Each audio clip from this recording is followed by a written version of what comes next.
Tenemos el honor de presentar a la doctora Marisela Connelly, quien impartirá su ponencia titulada Estrategia Geopolítica China hacia un nuevo orden internacional. Permítanos compartir brevemente su semblanza. La doctora Marisela Connelly es profesora investigadora de tiempo completo en el Centro de Estudios de Asia y África del Colegio de México. Cuenta con 4 décadas de experiencia en enseñanza y estudio de la política exterior e historia moderna y contemporánea de China. Realizó sus estudios de licenciatura en la Facultad de Filosofía y Letras de la UNAM. Su maestría en el Centro de Estudios de Asia y África del Colegio de México y su doctorado en Columbia University es pionera de los estudios sobre las relaciones entre China y América Latina, con una obra publicada en 1992 sobre el tema. Ha impartido cursos y diplomados en diversas universidades mexicanas y ha realizado múltiples estancias de investigación en China, Hong Kong y Taiwán. En 2010 recibió el reconocimiento por trayectoria académica de la Universidad de Colima. Recibamos con un fuerte aplauso a la doctora Marisela Connelly. Buenas tardes a todos ustedes. Me da un gran gusto estar en este evento tan importante de la Universidad Internacional. Quiero felicitar a las autoridades, a los docentes y a ustedes, jóvenes universitarios, por organizar este evento. Y bueno, empiezo con el tema que voy a presentar hoy. Yo voy a hablar, como ustedes ven, sobre la estrategia geopolítica de China hacia un nuevo orden internacional. No me han dado la para cambiar. ¿Dónde está?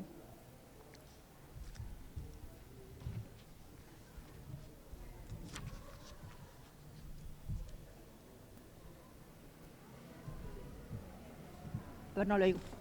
¿Ah? ¿Ellos le cambian? Ah, ok.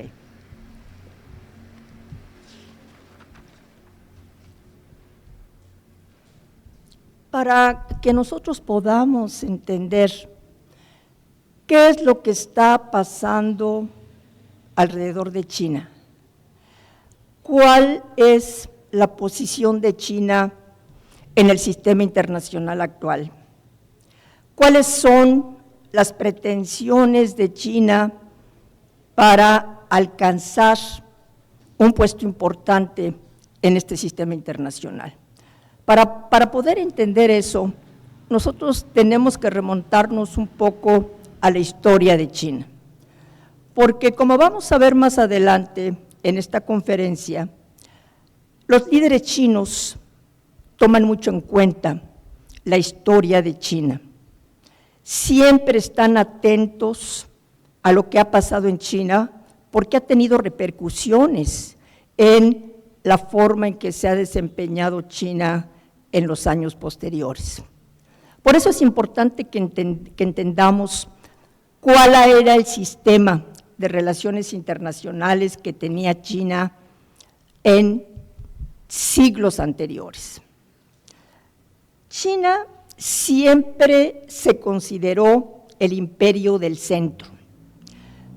El mismo nombre de China, Chunguo, quiere decir precisamente país del centro. Chung, centro, Guo, país. Y eso nos muestra cuán importante es la centralidad que se tiene de este país. China tenía un sistema de relaciones internacionales que estaba precisamente centrado en ella. Era el sistema tributario y se le conocía como sistema tributario porque los estados del este y del sudeste de Asia tenían que ir periódicamente a la capital de China para rendirle tributo al emperador. El emperador era esa figura en el este y sudeste de Asia que daba estabilidad, que le daba ayuda a estos reinos cuando necesitaban que los protegiera de amenazas externas. Y cuando realizaban estas caravanas hacia la capital china, pues ellos aprovechaban para llevar a sus comerciantes para que pudieran vender sus productos en la capital. Pero aquí lo importante es ver cómo ellos tenían que hacer un ritual, el famoso kowtow, de arrodillarse, poner 3 veces la frente en el piso y repetirlo otras 3 veces, porque esa era una forma de mostrar que ellos reconocían que el emperador estaba sobre todos ellos. China estuvo acostumbrada a manejarse así durante varios siglos, y es precisamente en esos periodos cuando vemos que florece la famosa vieja ruta de la seda. Esta famosa vieja ruta de la seda, que florece, como ustedes pueden ver aquí, del 130 antes de Cristo hasta el 1453 después de Cristo, y era una ruta muy, muy importante, porque conectaba a China con Europa, iba por India, por Asia Menor, por Mesopotamia, Egipto, Grecia, Roma, hasta llegar a Gran Bretaña. Y en aquel entonces, el imperio chino sentía que todas esas áreas necesitaban más a China de lo que China las necesitaba a ella. ¿Por qué? Porque los chinos tenían esa idea de que tenían un territorio muy grande, producían cualquier objeto, producían cualquier plantío. Entonces ellos decían, nosotros no necesitamos importar nada porque tenemos todo. En cambio, todos esos países, todos esos reinos que tenemos, sí necesitan de nosotros, necesitan de nuestra seda, de nuestra porcelana, de nuestro té, y eso nos beneficia. ¿Por qué? Porque recibimos a cambio pagos en oro, pagos en plata, que pues hacen que China logre hacer crecer su economía. Pero todo este periodo en donde China se sintió realmente el centro de todo, empieza a resquebrajarse. ¿Por qué? Porque la relación que había tenido China antes con los europeos, sobre todo, era una relación puramente comercial. Ya habían llegado los españoles, habían llegado los portugueses, los holandeses, a comerciar todo lo que China podía ofrecerles y llevárselo hacia Europa. Pero los ingleses que después pudieron conquistar la India, se daban cuenta de que no podían penetrar el mercado chino, porque ni la lana que provenía de Gran Bretaña, ni otros productos, pues les llamaban la atención a los chinos. Pero en el siglo XIX, cuando empieza un periodo de decadencia de la última dinastía, la dinastía Qing, ahí nosotros vemos cómo se va deteriorando el engranaje social de China, cómo los británicos finalmente encuentran un producto que sí pueden introducir a China y que se consume mucho, y ese producto es el opio que lo producen en India en diferentes calidades. Había opio para las clases altas chinas, para las clases menos importantes, hasta llegar a las clases bajas. Entonces empiezan a penetrar el mercado chino con el opio, y eso hace que veamos en el siglo XIX cómo empieza a salir la plata de China para pagar ese opio que le están vendiendo los ingleses. Pero aquí también tenemos que ver que este comercio del opio era ilegal. El gobierno inglés decía, yo no tengo nada que ver con la venta de ese opio, son comerciantes que no tienen que ver con la East India Company, que era la que se encargaba del comercio legal entre Gran Bretaña y entre China. Entonces vemos cómo esto cambia toda la situación en China.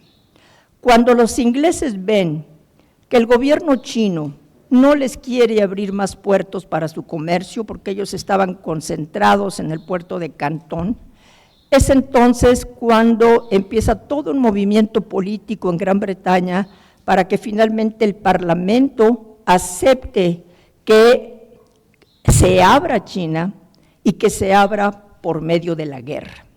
Por eso es que vamos a ver cómo los barcos de guerra ingleses empiezan a llegar a China y en 1842 se lleva a cabo esa famosa guerra del opio, en donde los ingleses derrotan a China, establecen un tratado, el Tratado de Nanjing, que es un tratado que hace que China abra más puertos, que logre finalmente Inglaterra que China le ceda la isla de Hong Kong y además se introduce la cláusula de extraterritorialidad.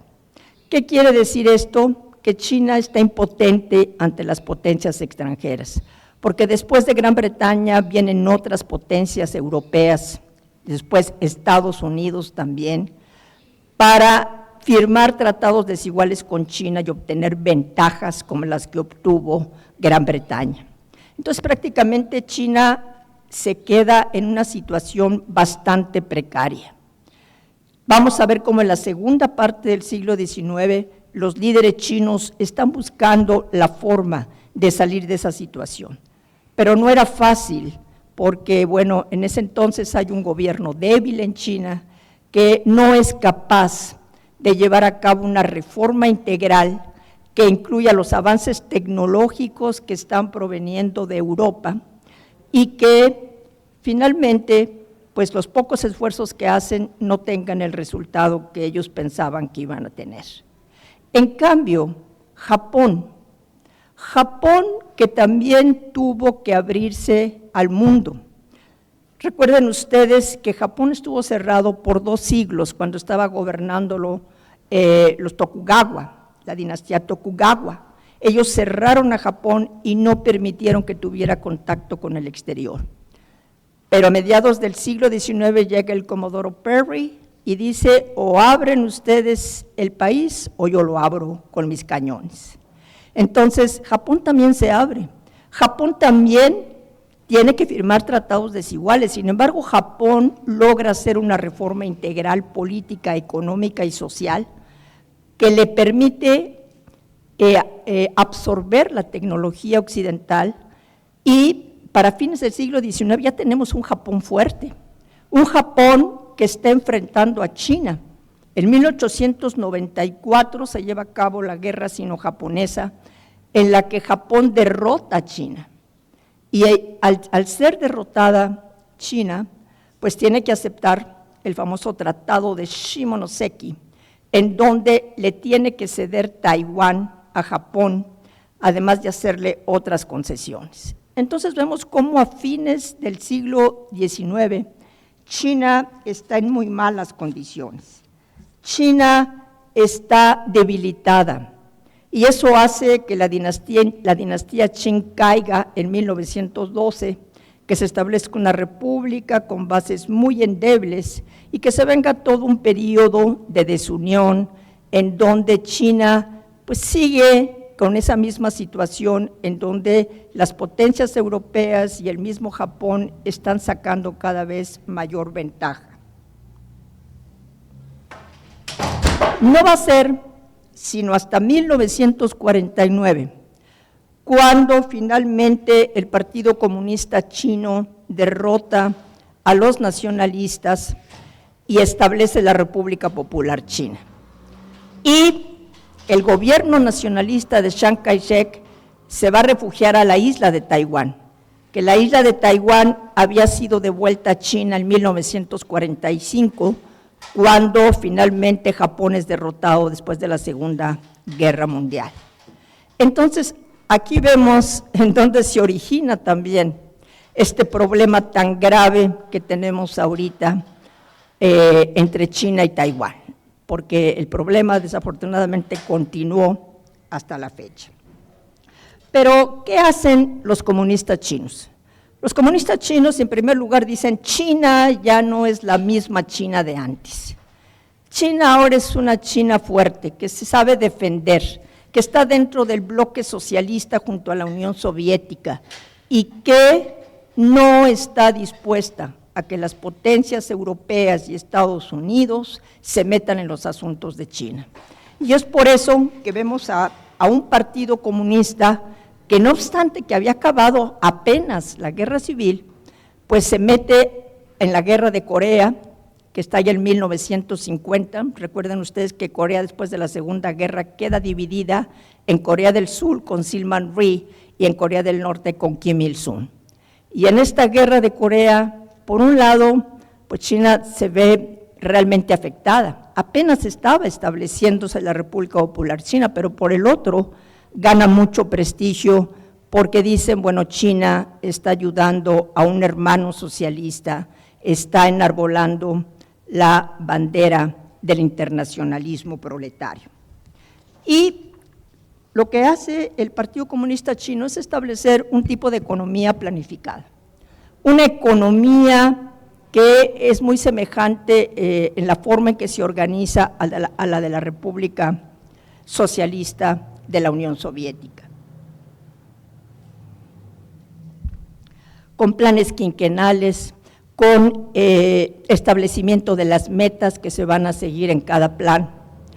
Pero Mao Zedong, este líder carismático, uno de los grandes líderes carismáticos que ha tenido China, un líder transformador, junto con los otros líderes que vamos a ver más adelante, como Deng Xiaoping, como Xi Jinping, que son líderes transformadores, porque cambian la forma en que China está concibiendo su lugar en el mundo, porque cambian toda esa idea respecto a cómo China tiene que salir adelante y que tiene que proyectar esa imagen de poder. Para Mao Zedong, por ejemplo, China tenía que ser autosuficiente. China tenía que seguir su propio camino socialista. Y por eso mismo es que en 1958 lanza el Gran Salto hacia adelante, que fue un fracaso total. ¿Por qué? Porque no había planeación, porque Mao pensaba que solamente moviendo a las masas proletarias iba a lograr sus objetivos. Finalmente, ¿qué es lo que pasa? Que ahí sale este líder, Deng Xiaoping, junto con Liu Shaoqi, que en ese tiempo, al iniciar la década de los 60, son los que van a finalmente equilibrar la economía. Pero a la muerte de Mao, a la muerte de Zhou Enlai, el primer ministro, se viene una lucha por el poder en China, una lucha por el poder entre Jiang Qing, la que era esposa de Mao, y el grupo de radicales que quieren que China sea un país netamente socialista, que no adopte ningún tipo de medidas capitalistas. En cambio, el otro grupo de Deng Xiaoping, ellos lo que querían era que creciera la economía de China, que China pudiera finalmente ofrecerle a su población lo que todavía no le había podido ofrecer, es decir, mejorar su nivel de vida. Y finalmente es Deng Xiaoping el que logra prevalecer, porque él sí tenía una base de poder. Él tenía una base de poder entre el ejército chino, tenía una base de poder en el mismo Partido Comunista Chino, y eso hace que para 1978, en ese 11º Congreso, en el tercer pleno del Partido Comunista Chino, se establezca que China va a seguir una reforma económica que en el campo desplaza a la comuna popular, que a nivel urbano empieza a permitir que haya empresas privadas, negocios privados, que se abre al comercio internacional y que empieza toda una reestructuración en cuanto a su política económica. Otra vez se cayó. Le pasamos a la siguiente, por favor. La otra. Ahí. Entonces, lo que hace Deng Xiaoping es adoptar todas las medidas capitalistas para poder desarrollar la economía. Además, admite la necesidad de que se establezcan zonas económicas especiales en donde llegan los inversionistas de todo el mundo, porque China les está ofreciendo tierra, les está ofreciendo exención de impuestos y sobre todo les está dando mano de obra barata. Entonces vemos cómo se va construyendo todo este modelo en donde finalmente lo que se quiere es que China crezca, que China finalmente pueda darle a su población el nivel de vida que habían deseado en las décadas anteriores. Y en cuanto a su proyección al exterior, en el tiempo maoísta, Mao va a lanzar su famosa teoría de los tres mundos. En esa teoría de los tres mundos, Mao Zedong dice, hay un primer mundo, donde está la Unión Soviética y está Estados Unidos. Hay un segundo mundo, donde están las potencias medias, Europa, Japón, que también están desarrolladas. Y un tercer mundo, donde están todos los demás países que apenas se están desarrollando. Muchos de ellos apenas han logrado su independencia. Entonces, ¿qué papel tiene China en ese mundo? Mao Zedong dice, China es parte del tercer mundo y China está con los países del tercer mundo. Pero en la década de los 80s, cuando se está dando todo este proceso de modernización económica, de reforma económica, vamos a ver cómo China sí se aleja de los países del tercer mundo. ¿Por qué? Porque entra al sistema internacional y entra este sistema internacional buscando financiamiento para sus proyectos.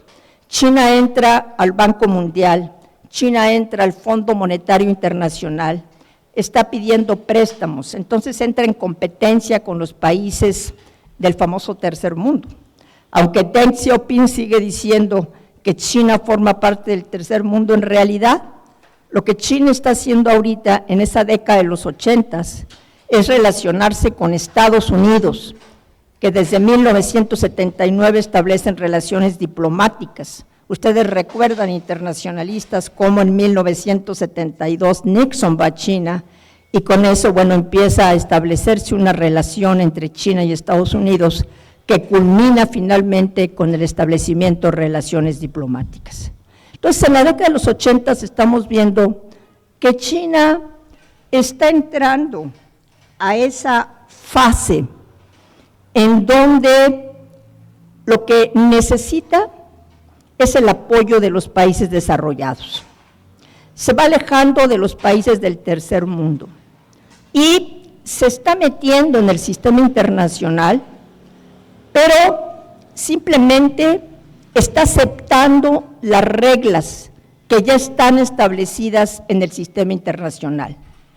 China dice, yo entro al sistema internacional, acepto las reglas que están establecidas. ¿Por qué? Porque este sistema internacional me está favoreciendo para que yo pueda desarrollarme económicamente.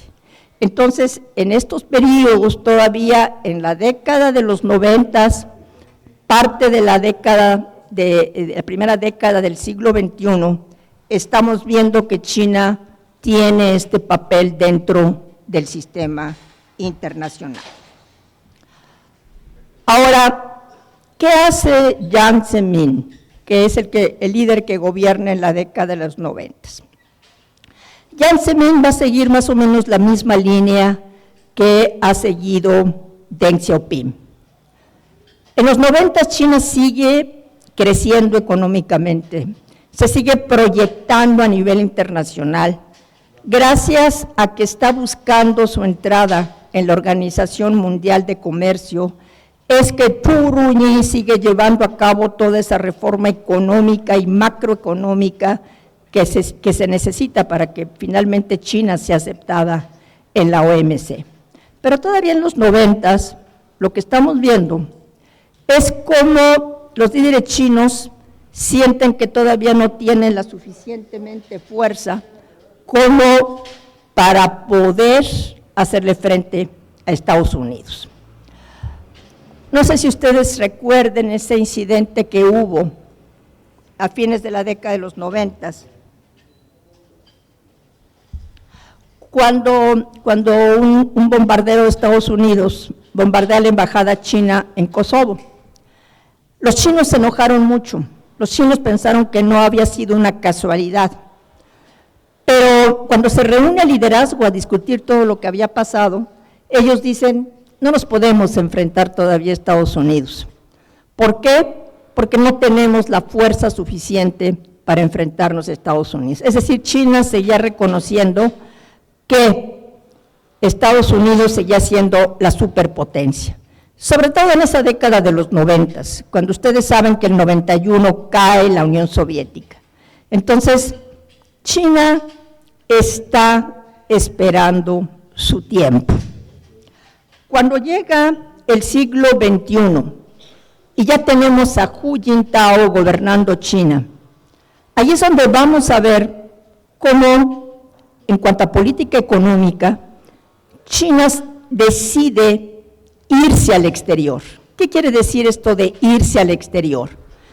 Que es cuando Hu Jintao se da cuenta de que las empresas chinas tienen que empezar a competir en el ámbito internacional, que tienen que salir y hacer marca, que tienen que ser conocidas por su calidad y por sus bajos precios. Y entonces vemos cómo las compañías chinas salen, sobre todo las de telecomunicaciones, las que se dedican a infraestructura, y empiezan a trabajar en diferentes partes del mundo. Ahora, ¿quién no conoce a las compañías chinas? ¿Quién no conoce a Huawei, ¿no? A ZTE, a BYD, ¿no? Todos estos que producen ahora autos eléctricos. China está dando a conocer sus marcas. Pero en esa época de Hu Jintao también China se da cuenta que precisamente porque su economía sigue creciendo a un 10% anual, necesita materias primas. Por eso es que vamos a ver cómo también empieza a relacionarse más con regiones como América Latina. Es Hu Jintao, cuando realiza su viaje a América Latina, que él dice, nosotros vamos a promocionar el comercio, nosotros vamos a invertir aquí en América Latina. ¿Por qué? Porque necesitamos, ¿no?, todo lo que está produciendo América Latina y necesitamos que nuestras compañías también empiecen a trabajar en América Latina. Pero tanto Jiang Zemin como Hu Jintao, ellos más o menos están siguiendo la misma línea que Deng Xiaoping, en el sentido de que China sigue una política exterior de bajo perfil, es decir, China no quiere buscarse problemas en el exterior, China quiere que siga ese ambiente en donde pueda seguir relacionándose con todos los países y obtener ventajas económicas. Por eso estos dos líderes no se consideran líderes transformadores, sino simplemente líderes que siguen la misma línea de Deng Xiaoping. Pero llega Xi Jinping en 2012, cuando finalmente dirige al Partido Comunista Chino y después en 2013 es nombrado presidente de la República Popular China. Este líder va a ser un líder transformador, como lo fue Mao Zedong y como lo fue Deng Xiaoping, porque él se va a dar cuenta de que ya llegó el momento en que China no solamente siga las reglas internacionales que han marcado los otros estados, sobre todo Estados Unidos después de la Segunda Guerra, y que ya es hora de que China empiece a mostrar qué es lo que quiere hacer dentro de ese mundo. ¿Qué hace Xi Jinping cuando llega al poder? En primer lugar, concentra todo en sus manos.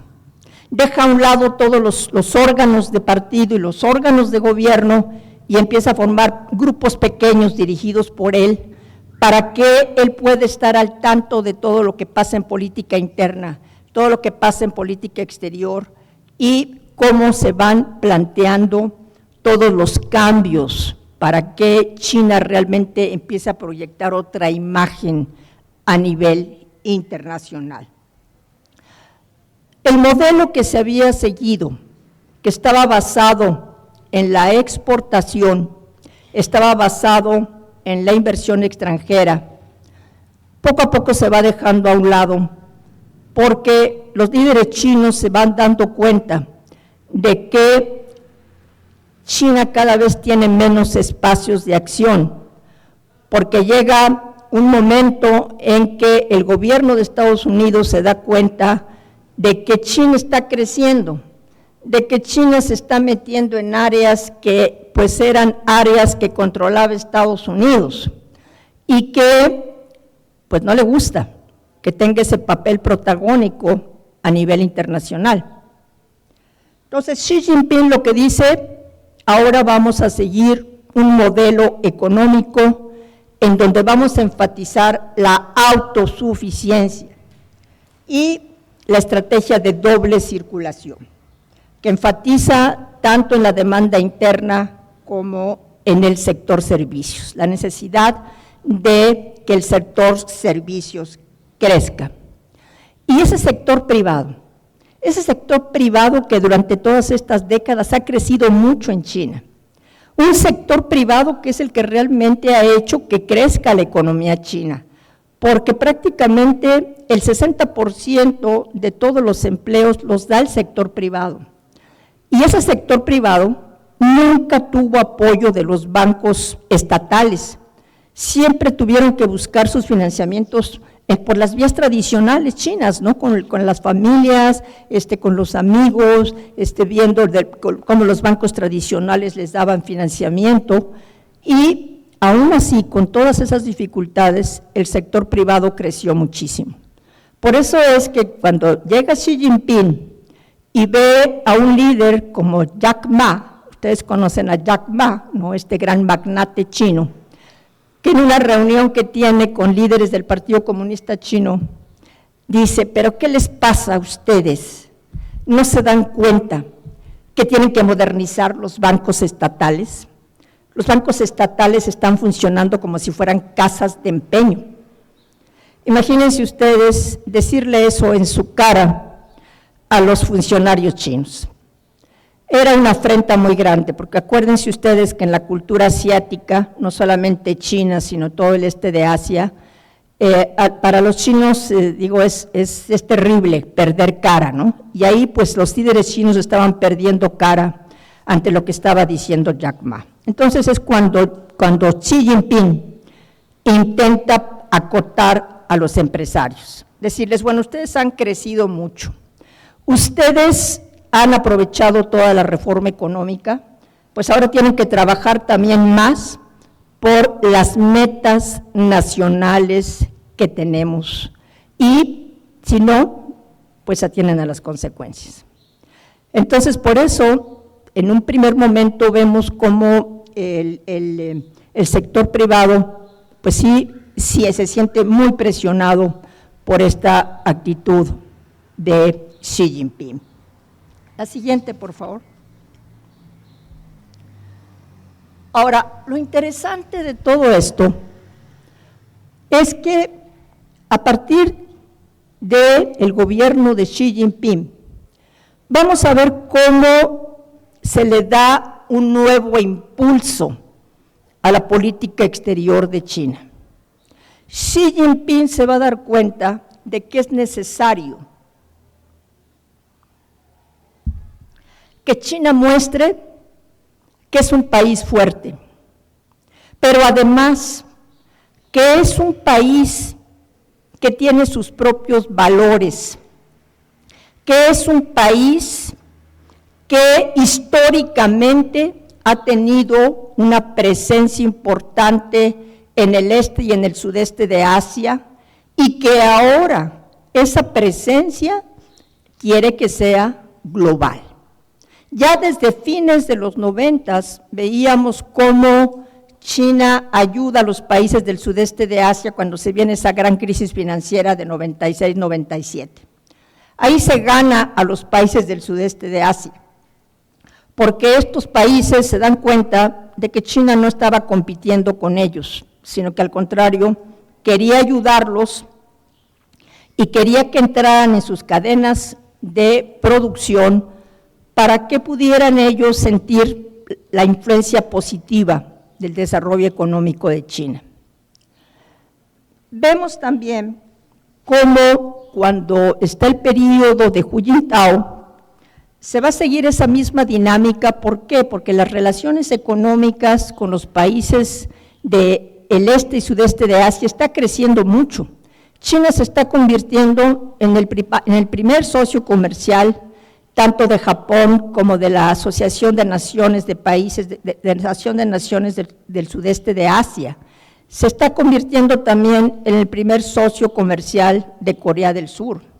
O sea, China tiene un papel muy importante a nivel económico en toda esta área, independientemente de los problemas que tengan a otros niveles. Porque nosotros sabemos que históricamente China ha tenido muchos problemas con Japón, precisamente por la forma en que actuó Japón durante la guerra, porque Japón siempre ha tratado de mostrar que él puede ser líder en el este de Asia, y por disputas territoriales. Las islas Senkaku Diaoyu son islas disputadas tanto por China como por Japón.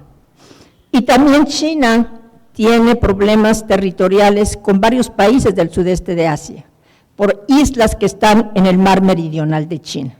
De hecho, desde fines de la administración de Hu Jintao en 2010, China empieza a mostrar su poder en esa área, porque China está alcanzando su meta de tener una buena flota marítima que le permita defender sus intereses no solamente en Asia, sino en otros lugares en donde también han crecido sus intereses económicos.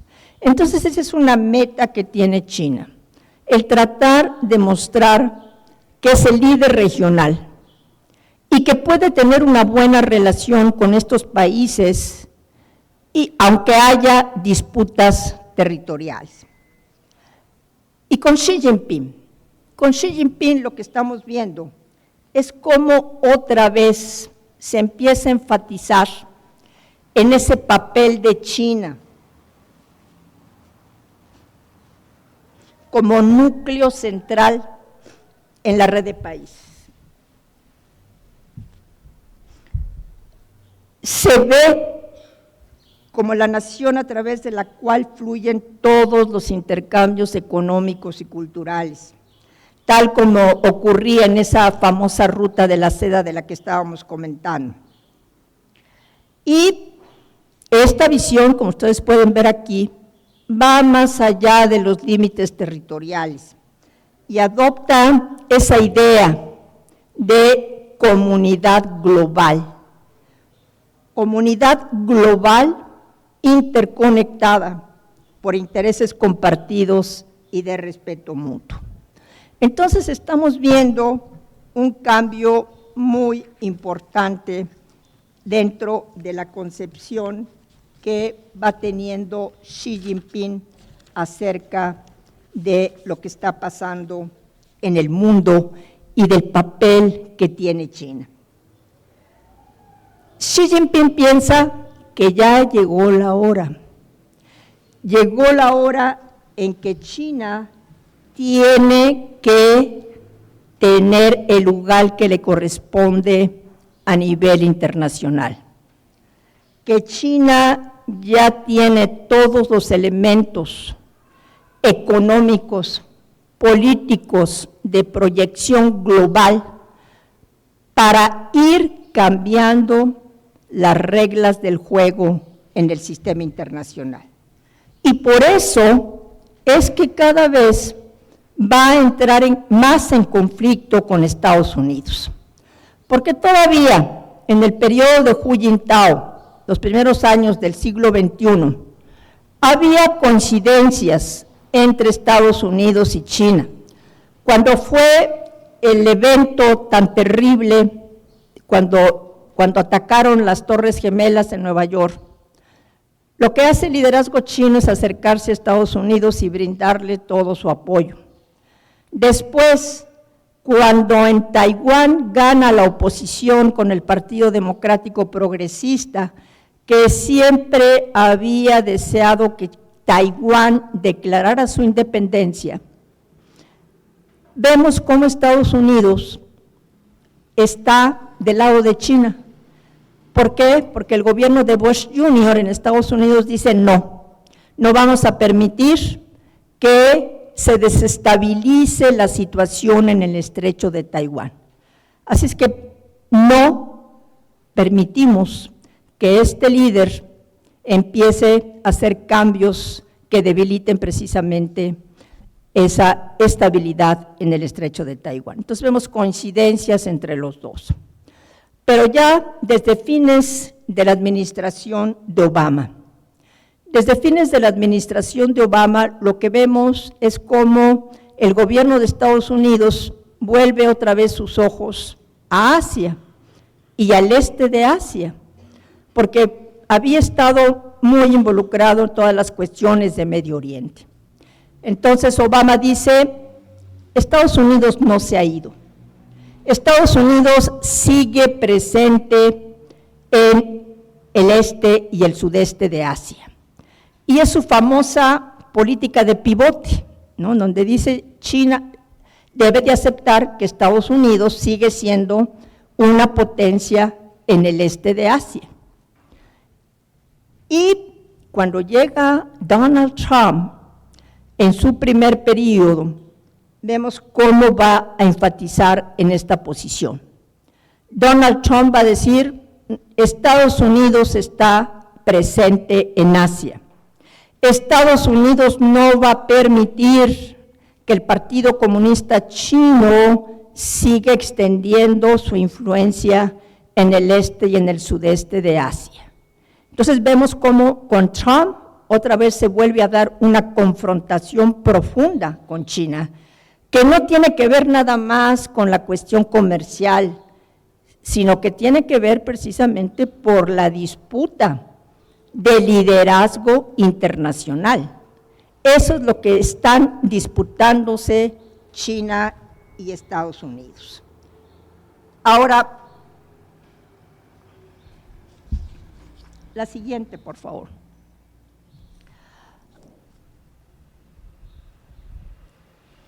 Xi Jinping.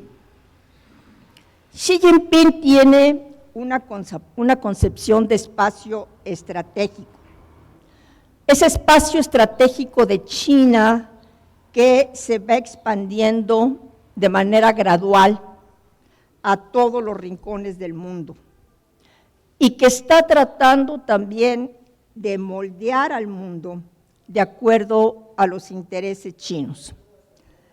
Y lleva con ello una transformación de la política, una transformación de la geografía del orden mundial. China se da cuenta desde inicios prácticamente del siglo XXI, cómo necesita que en el mundo conozcan lo que es China, su cultura, su lengua, su comida. Por eso es que desde 2004 empieza a establecer los institutos Confucio, que ustedes conocen porque hay varios aquí en México, y cómo a través de esos institutos pues empieza a enseñar lo que es China, además se les dan becas para que vayan a estudiar a China y que se proyecte cada vez más esa imagen de China como un país de gran historia, como un país que fue un gran imperio y que no ha perdido la importancia que tenía en el pasado. Además, recuerden ustedes que China, en este siglo XXI, empieza a desplazar a todas las potencias económicas, desplaza a Alemania, desplaza a Japón y poco a poco va convirtiéndose en la segunda economía del mundo después de Estados Unidos. Entonces ahí es donde vemos cómo finalmente la estrategia económica que ha seguido China y la estrategia de política exterior ha llevado precisamente a eso, a que China ahora sienta que ya tiene la suficiente fuerza como para empezar a cambiar las reglas del juego a nivel internacional. Por eso es tan importante descifrar el código geopolítico de China. ¿Por qué? Porque en ese código geopolítico que ahorita vamos a discutir, se ven las visiones estratégicas de orden y de espacio. La siguiente, por favor. Aquí vemos, por ejemplo, la política de conectividad global. ¿Qué quiere decir esto? Esta política de conectividad global presenta dos características específicas. Creación de estructuras espaciales. Por eso vemos cómo China empieza a establecer corredores económicos, cómo empieza también a pensar en los ecosistemas físicos y digitales, en centros de transporte, en puntos de apoyo estratégico y con diferentes tipos de tecnologías, como redes de telecomunicaciones, sistemas de pago digitales, sistemas de imagen artificial, de inteligencia artificial y de interconexiones energéticas globales. También la producción de energía, que todo ello realmente puede reconfigurar al mundo desde una perspectiva distinta que esté centrada en China, porque eso es lo que quiere realmente el gobierno chino, que todo se vaya centrando en China. Cuando echó a andar todos estos proyectos Xi Jinping, se presentaban como proyectos inocuos, ¿no? Ahí es que lo que China quiere hacer pues es establecer proyectos de infraestructura, construir carreteras, vías ferroviarias, porque necesita tener conexión con otros países.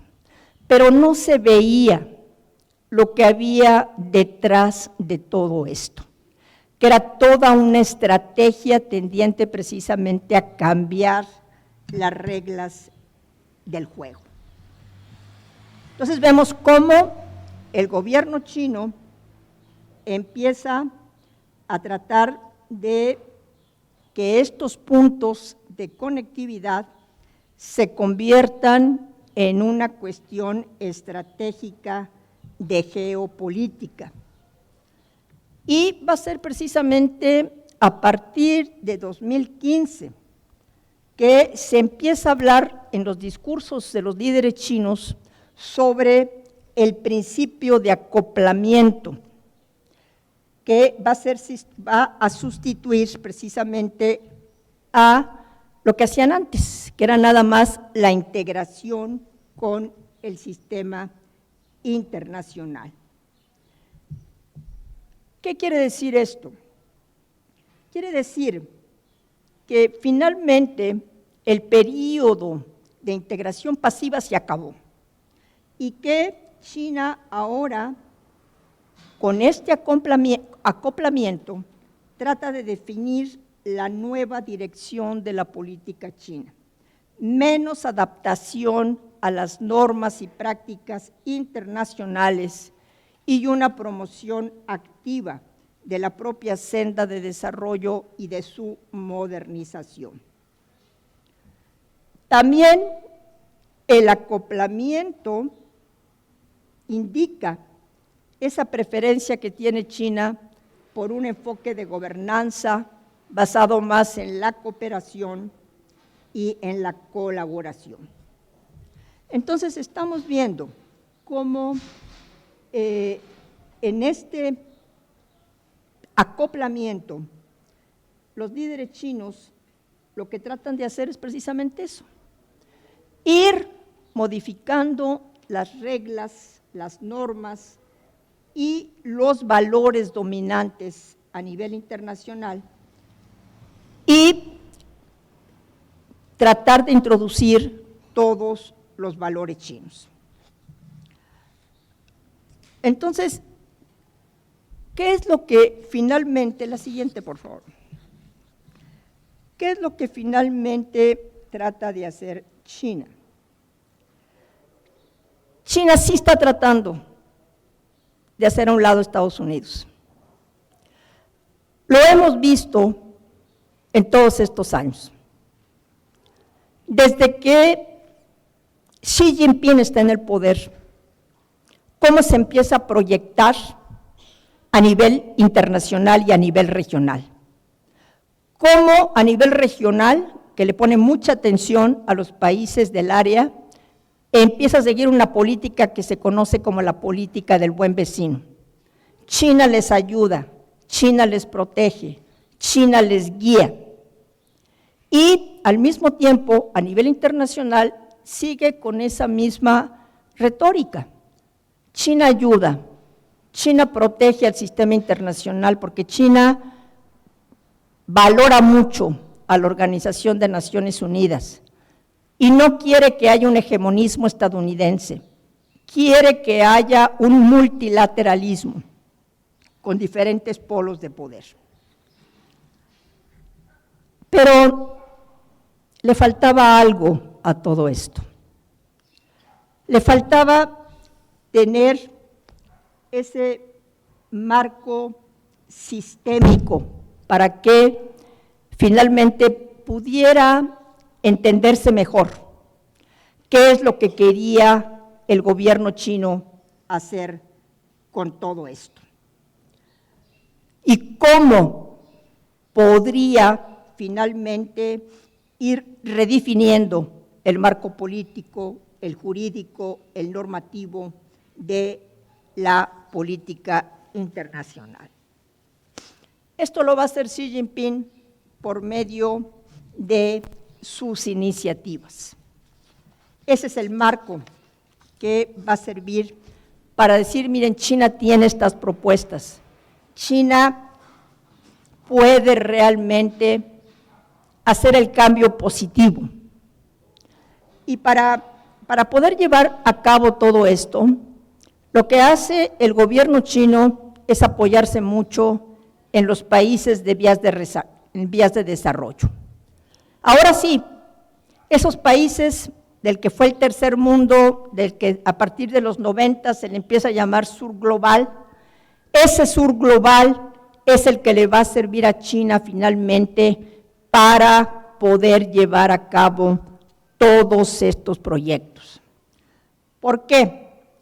Porque China, cuando echa a andar sus iniciativas, la siguiente por favor, y una de las más importantes y la primera que lanza, que va a ser la iniciativa de la Franja y la Ruta, que, como les comentaba antes al principio, pues algunos pensaban que eran proyectos inocuos, pero no son proyectos inocuos. ¿Por qué?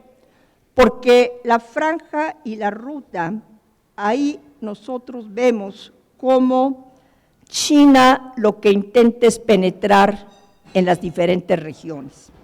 Intenta interconectar las diferentes regiones mediante obras de infraestructura, redes comerciales, pero también lo que involucra es el intercambio cultural, como se hacía antes en la antigua Ruta de la Seda. Esta iniciativa de la Franja y la Ruta, que ha sido muy criticada por Estados Unidos, por países europeos, por Japón, por la India, ha logrado irse modificando, ha logrado irse perfeccionando. Y ahora, en este 2025, como ustedes pueden ver, la iniciativa cuenta con 150 países miembros, que representan el 75% de la población mundial y el 50% del Producto Interno Bruto mundial. ¿Qué ha hecho esta Franja y la Ruta? Lo que ha hecho es que China profundice la interdependencia económica con regiones clave, ha impulsado el poder de China en instituciones internacionales y por eso, pues China se ha convertido en el país que otorga más financiamiento a los países del sur global.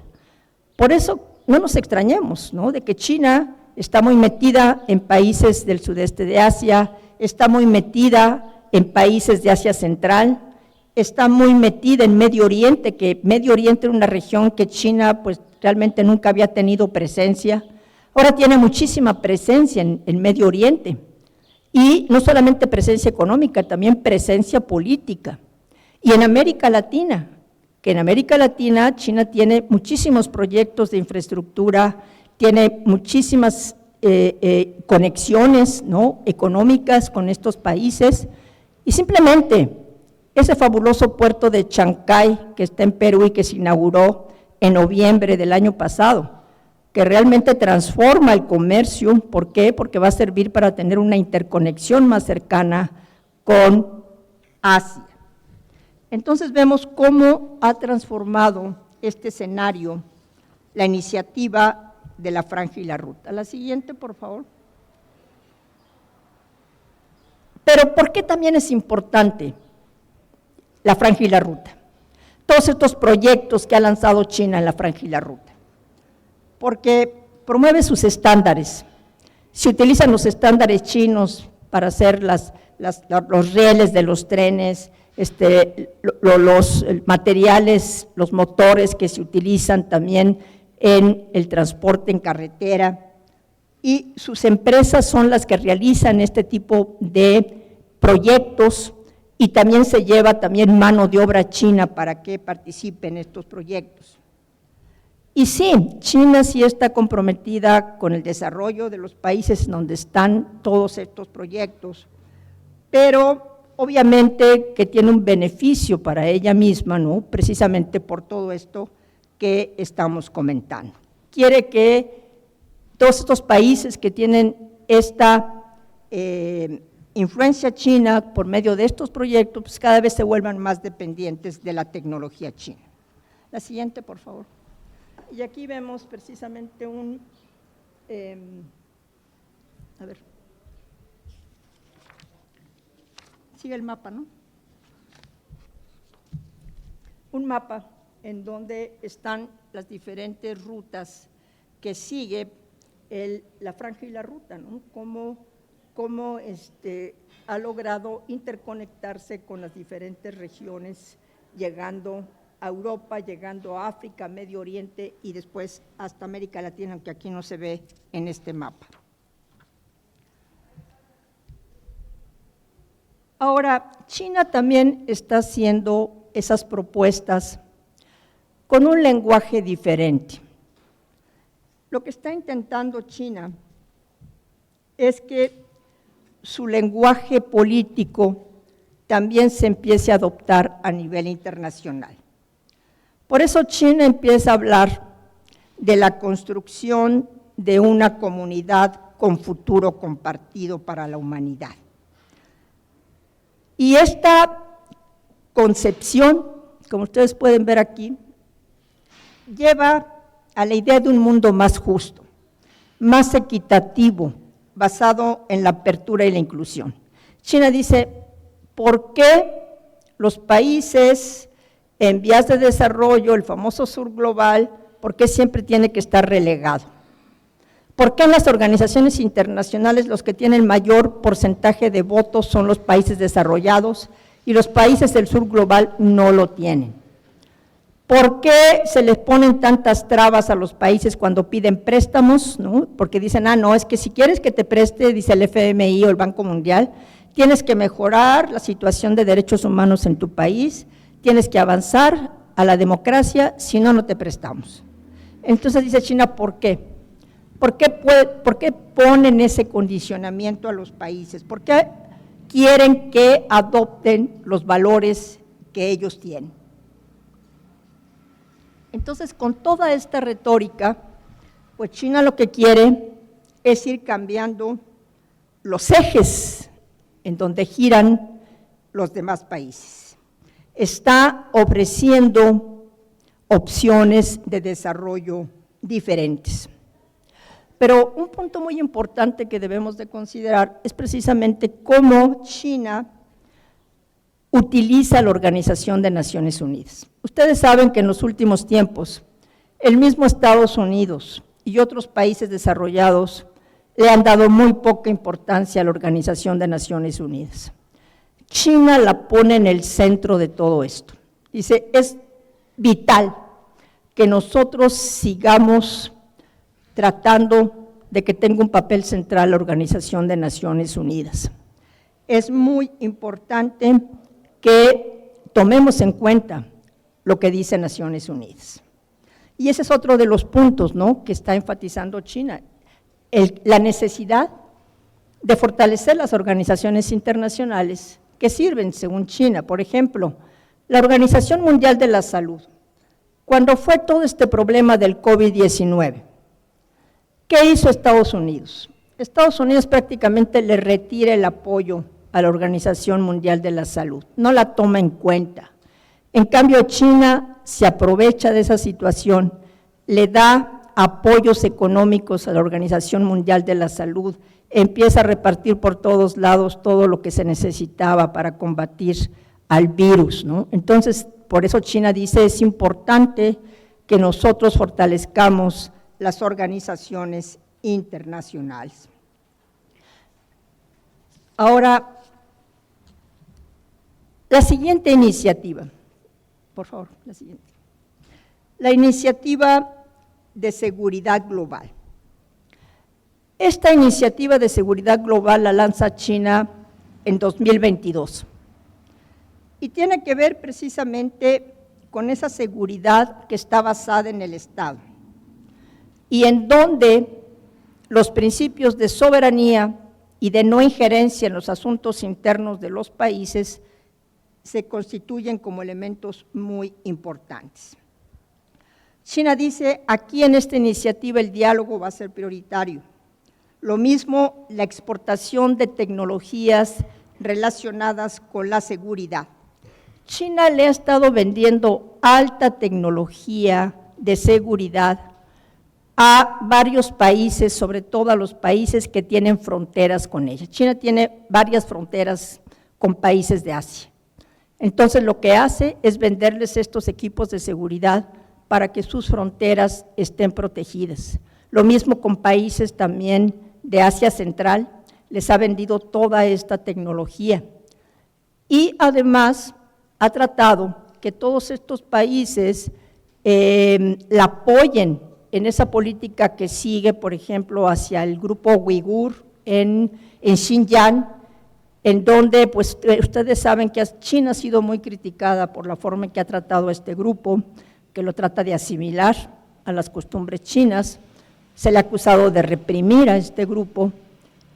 Y lo interesante del caso es que los países árabes y los países de Asia Central han apoyado a China, han apoyado todas las políticas que ha seguido de control.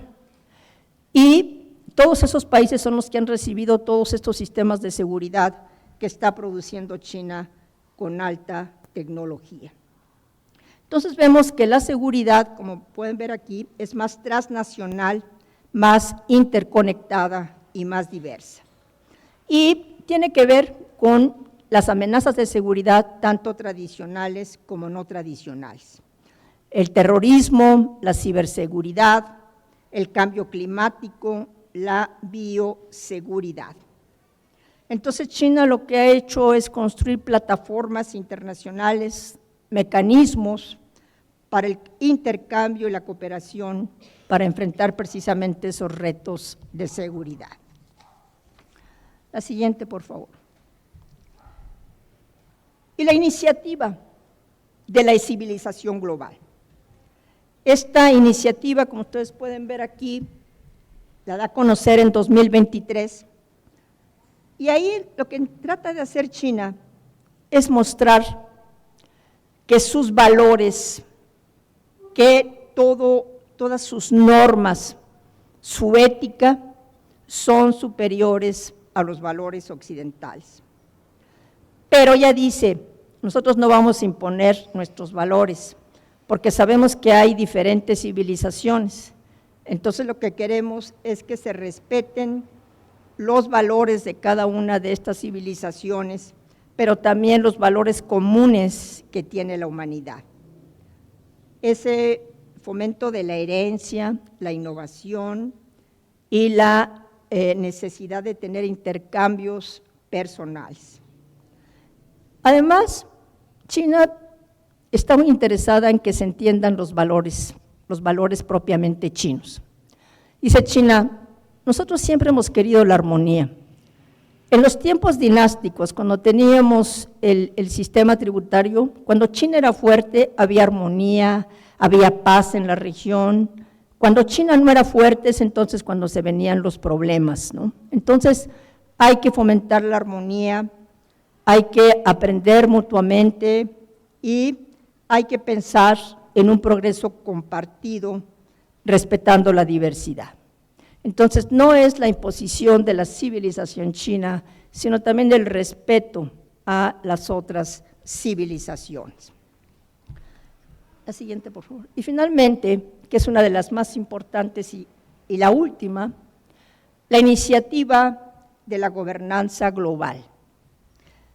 En 2025 se da a conocer esta iniciativa, argumentando que el mundo está en un periodo turbulento, en el que la ONU, el multilateralismo han mostrado deficiencias, y una de esas deficiencias tiene que ver precisamente con el sur global, que siempre ha estado relegado y que no lo han tomado en cuenta. Y también tiene que ver con lo que comentábamos antes, con la erosión del poder de estas organizaciones. Entonces, China promueve la iniciativa para promover un sistema de gobernanza internacional, un sistema más justo, más equitativo, respetando al otro. La siguiente, por favor. ¿Qué podemos concluir de todo esto? China sigue en ese proceso de ascenso internacional, con todo y que ahorita tiene muchos problemas. Ustedes que son internacionalistas de ciencia política, que leen la prensa, que leen las revistas, están bien enterados de todo lo que está pasando en la relación con Estados Unidos, de la imposición de aranceles, de cómo Estados Unidos intenta bloquear por todos lados a China, de cómo con Trump, con Biden, también han tratado de bloquear su avance tecnológico. Entonces, China lo que dice, tenemos que ser pacientes, tenemos que ir llevando las cosas hacia nuestro beneficio. Y esta es otra característica importante de los chinos. Trump, ¿qué hace? Grita y ahorita dice, pues ahora les pongo 145% de aranceles, y al otro día dice, ay no, pobrecitos, es que yo quiero mucho a Xi Jinping y voy a dialogar con él. Entonces, le falta coherencia. En cambio, los líderes chinos lo que hacen es sentarse y decir, bueno, tenemos esta situación. ¿Cómo vamos a enfrentar esta situación? cuáles son los elementos que tenemos a nuestro favor y los elementos que tenemos en nuestra contra. Y en base a eso deciden. Por eso cuando se reunieron ahora en Corea del Sur Xi Jinping y Donald Trump, ahí se vio, Xi Jinping le dijo, mira, si tú me sigues poniendo aranceles, yo también te voy a seguir poniendo aranceles.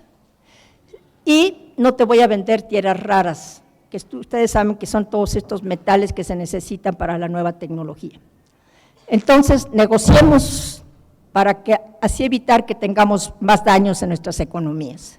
Porque China también dijo, tú me vendes soja, pues no te voy a comprar la soja. Entonces, es la forma en que actúan los líderes chinos. Ellos primero analizan la situación, ven su entorno, ven las debilidades del otro y finalmente toman decisiones. Entonces, bueno, China sigue avanzando en esto a pesar de todos los problemas internos que tiene, sigue avanzando en este sentido y vamos a ver pues cómo se van dando las cosas en los años que vienen. Y con esto termino, muchísimas gracias.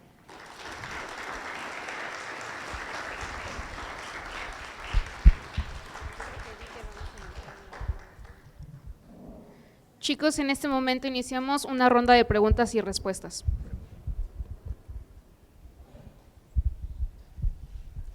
Bueno, primero muchas gracias, fue una conferencia muy interesante. Mi duda es si considera que el taoísmo y el daoísmo influencian en la política exterior actual de China y si es que sí, ¿cómo es que va a influenciar en el nuevo orden mundial? A ver, por favor, me la repite. Claro. Que si considera que el daoísmo y el taoísmo influencian la política exterior de China y si es que sí, ¿cómo podría influenciar en el nuevo orden mundial? Bueno, indudablemente todo eso influye en esta posición que está siguiendo China, porque todos los valores que tiene, tanto el confucianismo, como el taoísmo, todas estas líneas, ¿no?, que tiene desde tiempo atrás, están muy presentes en toda esta línea que está siguiendo China. Y indudablemente que sí van a seguir teniendo influencia en su política internacional.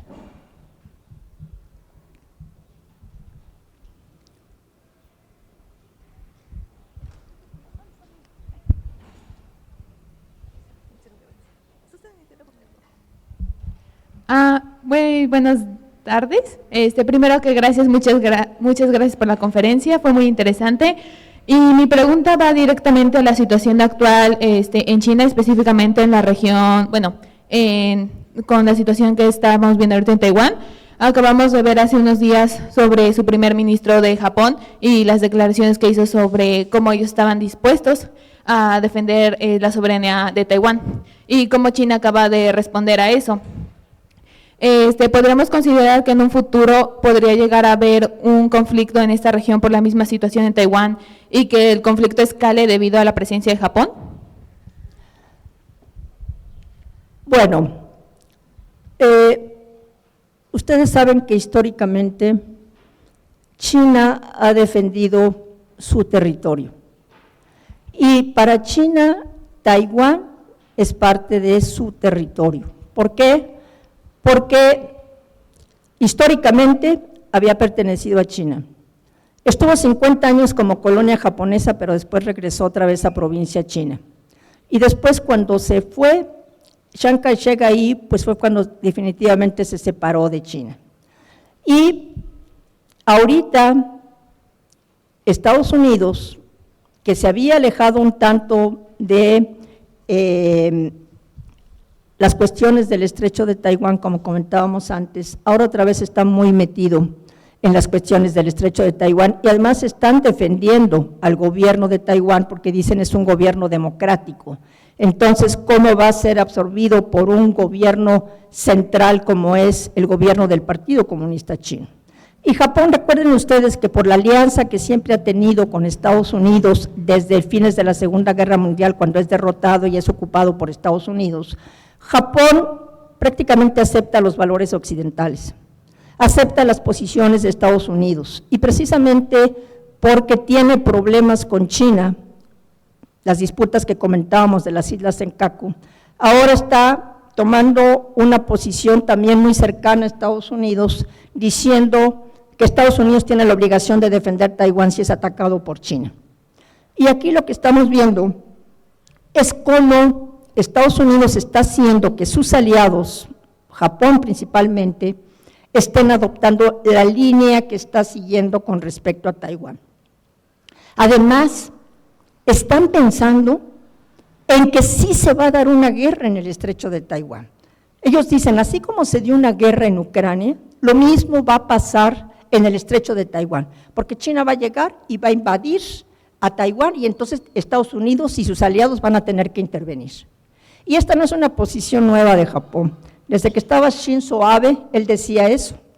Japón tiene que evitar, junto con Estados Unidos, de que China invada Taiwán. Entonces, por eso ahorita están tan ríspidas, ¿no?, las relaciones con Japón por las declaraciones de la nueva primera ministra Sanae al respecto, ¿no? Y China, y eso es lo que no entienden todos ellos, China es un país que, en donde las cuestiones de soberanía son muy importantes. Lo que no entienden es que China nunca va a dejar que Taiwán sea independiente. China quería lograr una unificación pacífica. Ya desde Deng Xiaoping empezó a mandar mensajes de que quería una unificación pacífica. Se incrementaron las relaciones económicas a tal grado que en el siglo XXI estaban íntimamente relacionadas las economías de Taiwán y de China. Y se pensaba que se podía llegar a un acuerdo. Acuérdense que en 2015 Xi Jinping y el representante de Taiwán se entrevistaron en Singapur, pero pues no se pudo hacer nada porque ya estaba saliendo, ¿no?, el representante de Taiwán y pues ya no podía hacer nada. Pero sí, ahí es un foco rojo que tenemos muy fuerte, un foco de tensiones que pues no sabemos si de veras va a llevar a un enfrentamiento armado, ¿no?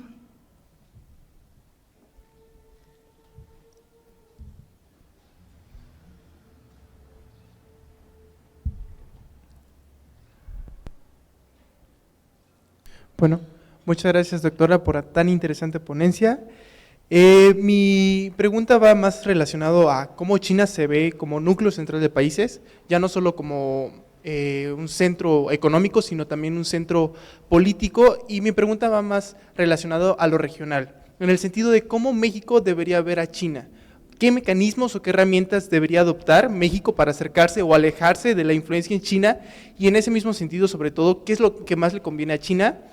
¿Y cómo representa su papel en medio de estas tensiones que hay entre Estados Unidos y, por supuesto, el país de China, como quienes que están pujando por la influencia internacional? Uh-huh.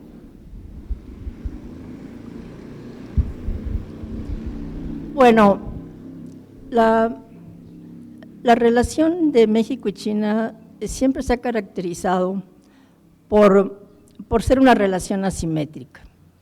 Una relación asimétrica porque el gobierno chino le ha puesto mucho interés a la relación. Para China, México es un país muy importante. Durante mucho tiempo, el gobierno chino lo consideró como el país que dirigía al resto de los países latinoamericanos. Desafortunadamente, pues hemos visto cómo se ha deteriorado la política exterior de China. Cómo los políticos mexicanos cada vez le ponen menos atención a la política exterior. Esos diplomáticos que tenemos de carrera, que son gente muy preparada, gente que ha trabajado mucho, que conoce perfectamente el funcionamiento del servicio exterior, pues se ha visto relegada. Y ponen a gente improvisada que realmente no conoce las reglas del servicio exterior. Eso ha deteriorado mucho el servicio. Por el otro lado, el gobierno mexicano generalmente no tiene una estrategia definida hacia China.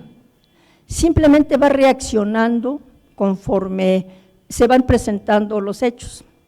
Y en cambio China sí tiene una estrategia. Para China, México es muy importante, está al lado de Estados Unidos. En un momento dado, China pensó que podía utilizar a México para poder introducir sus productos a Estados Unidos. Después, bueno, vemos cómo Trump pone todos estos obstáculos, ¿no?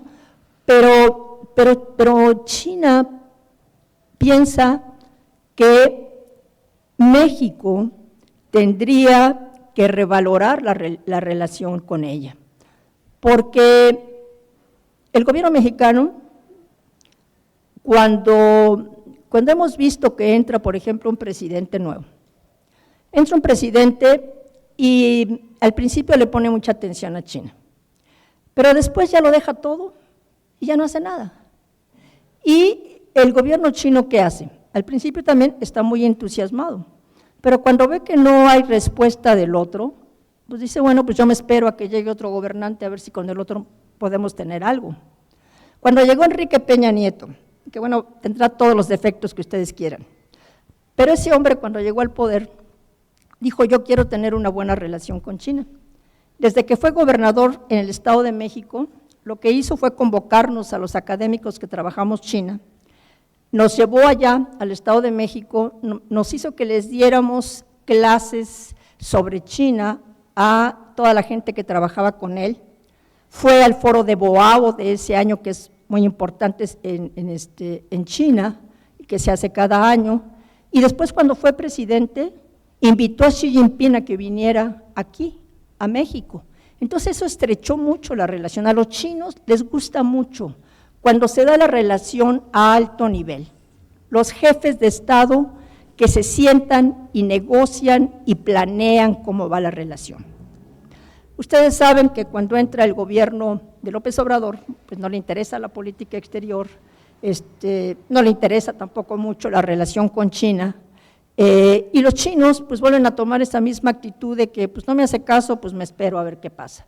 Pero mientras tanto, ellos aprovechan toda la oportunidad que se les ofrece para invertir en México, porque sus empresas, por ejemplo, compiten por proyectos y tienen las empresas chinas varios proyectos en varios de estas grandes obras que ha estado haciendo este partido que está en el poder. Entonces, poco a poquito se ha ido metiendo China para invertir en México.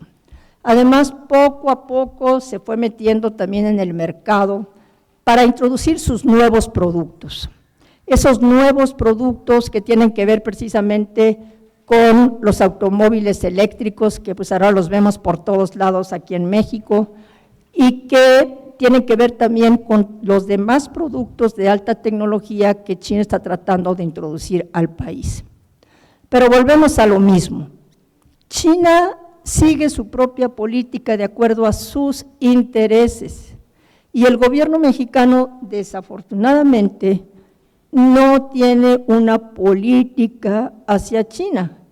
Entonces no puede aprovechar esa relación, sobre todo cuando vemos que un gobierno como el de Trump empieza a pisotear al gobierno mexicano y le dice, pues tú vas a hacer lo que yo quiero, porque si no haces lo que yo quiero, pues entonces te voy a bloquear y ahí te voy a aventar a toda la gente que está en mi país, que son mexicanos, en fin, todo lo que hace Trump.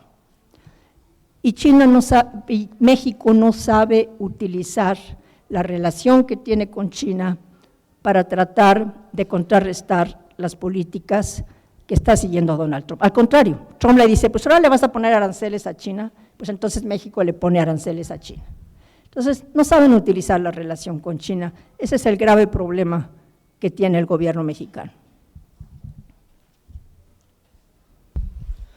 Bueno, para cortar esto un poco, quiero hablar un poco, recapitular el split sino-soviético, y a mí me llama la atención por qué China no tomó la postura que tomó la Unión Soviética como el principal hegemón socialista del mundo, y por qué adaptarse al sistema capitalista y por qué no ser el que estipula el nuevo juego socialista y el que reparte el juego socialista a otros países, el que exporta, así como la Unión Soviética financió los movimientos socialistas de Europa del Este, etcétera, o cómo ayudó económicamente a Corea del Norte en su guerra civil.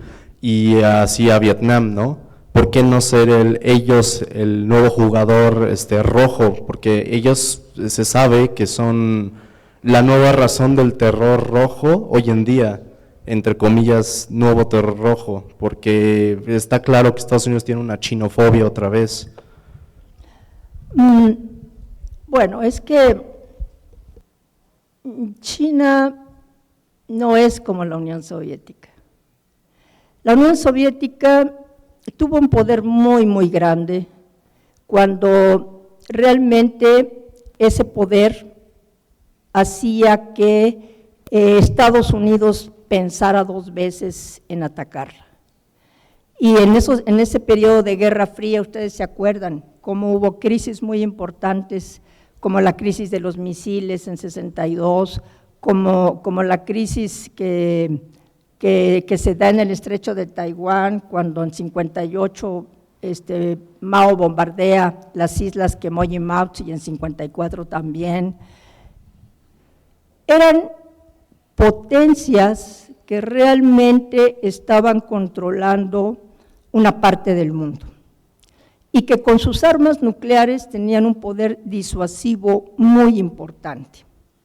Entonces, la Unión Soviética necesitaba precisamente ese apoyo que tenía en los países de Europa del Este, que realmente fueron países que tuvieron una imposición del socialismo, nunca fueron socialistas realmente, y China no.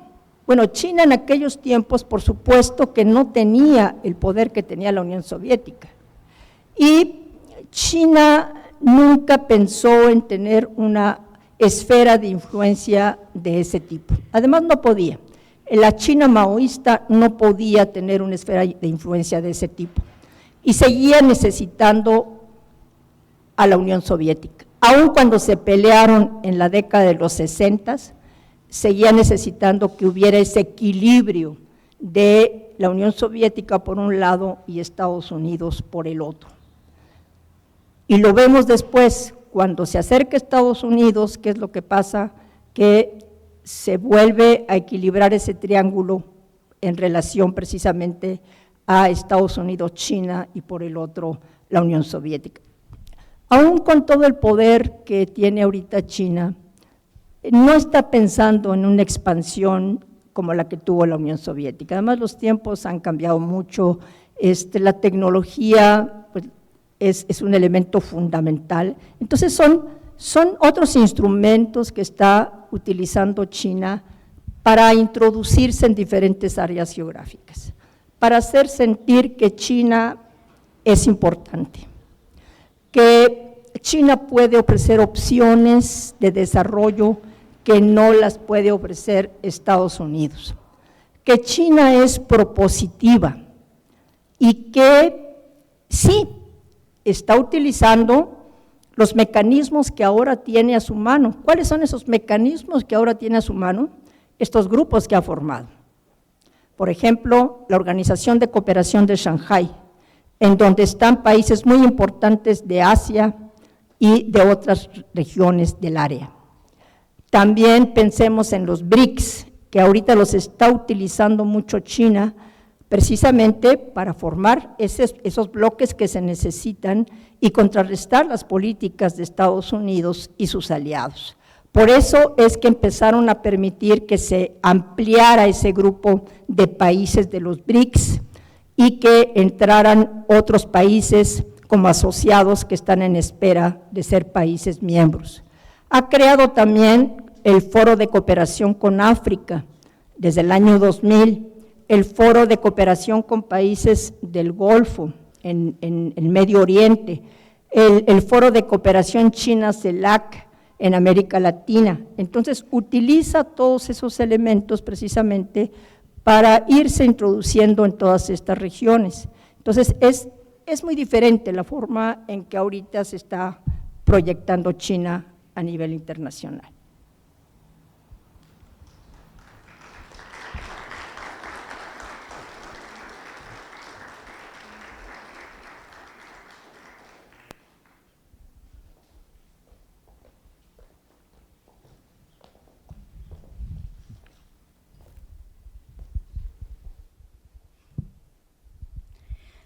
Las estudiantes Jessica Martínez Méndez y Amy Shaday España Sánchez harán entrega del reconocimiento y del regalo como muestra de agradecimiento a la doctora Marisela Connelly por su ponencia magistral, Estrategia Geopolítica China hacia un nuevo orden internacional.